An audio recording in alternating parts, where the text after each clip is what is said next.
सगळ्यांनी अगदी लक्ष देऊन ऐका, कारण अधिक महिन्यामध्ये एक अत्यंत सुंदर योगायोग जुळून आलाय.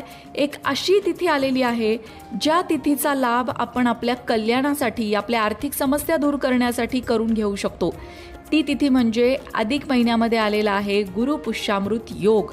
हो, 21 मेला आहे गुरुपुष्यामृत योग. आणि हा गुरुपुष्यामृत योग अधिक महिन्यामध्ये आल्यामुळे त्याचं महत्त्व कैक पटीने अधिक झालं आहे. कारण अधिक महिन्यातली कुठलीही साधना, कुठलीही उपासना, कुठल्याही गोष्टीचं महत्त्व अधिक करते. त्यामुळे गुरुपुष्यामृत योग जो 21 मेला आहे त्याचा लाभ आपण कसा करून घेऊ शकतो हे जर तुम्हाला माहीत नसेल तर त्यासाठी हा व्हिडिओ शेवटपर्यंत नक्की ऐका. मित्रांनो, ज्योतिषशास्त्रामध्ये 27 नक्षत्रांचा उल्लेख आहे. पुष्य नक्षत्राचं स्वतःचं असं खास वैशिष्ट्य आहे. जेव्हा हे नक्षत्र गुरुवारी येतं तेव्हा त्याला गुरुपुष्यामृत योग म्हणून ओळखलं जातं. या नक्षत्रातील प्रमुख देवता म्हणजे बृहस्पती देव, जे देवांचे गुरु आहेत. हा ज्योतिषशास्त्रातील सर्वात दुर्मिळ आणि सर्वोत्कृष्ट योग मानला जातो. या दिवशी नवीन वस्तू खरेदी करणं, जमीन, घर, वाहन, सोन्याचे दागिने या गोष्टी खरेदी करणं शुभ मानलं जातं. या गोष्टींची खरेदी जर तुम्ही या दिवशी केली तर त्याचे शुभ परिणाम तुम्हाला मिळतात.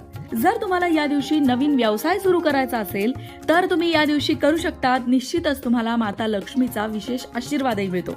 पण आता त्या उपायांकडे वळूया, जे उपाय तुम्हाला गुरुपुष्यामृत योगाच्या दिवशी करायचे आहेत, ज्यामुळे तुम्हाला माता लक्ष्मीची कृपा प्राप्त होणार आहे. त्यातला पहिला उपाय म्हणजे गुरुपुष्य योगाच्या दिवशी महालक्ष्मीला प्रसन्न करण्यासाठी आणि पैशाशी संबंधित समस्या दूर करण्यासाठी लक्ष्मी नारायणाची पूजा अवश्य करा. म्हणजे घरामध्ये लक्ष्मी नारायणाचा एखादा फोटो असेल तर तो पाटावर मांडा आणि रीतसर विधिवत लक्ष्मी नारायणाची पूजा गुरुपुष्यामृत योगाच्या दिवशी अवश्य करा. त्याचबरोबर गुरुमंत्राचा सुद्धा जास्तीत जास्त जप करा. सद्गुरूंची सेवा आणि पूजा नक्की करा. आता दुसरा उपाय बघूया.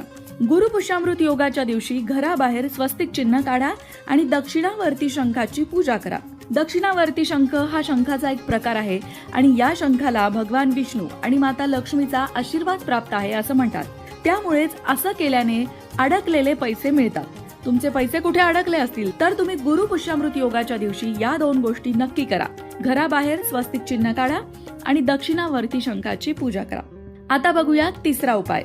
तुम्हाला जर तुमच्या व्यवसायात भरभराट हवी असेल तर कामाच्या ठिकाणी तुम्ही पारद लक्ष्मीची मूर्ती स्थापन करा आणि तिची पूजा करा. त्यामुळे संपत्ती आणि समृद्धीमध्ये वाढ होते. पारद हा धातू सर्वात शुद्ध धातू मानला जातो. या धातूचा संबंध सरळ देवांशी असल्याचंही मानलं जातं. म्हणूनच नोकरी मिळवण्यासाठी किंवा नोकरीमध्ये प्रगती हवी असेल तरी सुद्धा गुरुपुष्यामृत योगाच्या दिवशी पारद लक्ष्मीची पूजा करायला सांगण्यात येतं. असं केल्याने व्यवसायाला गती मिळते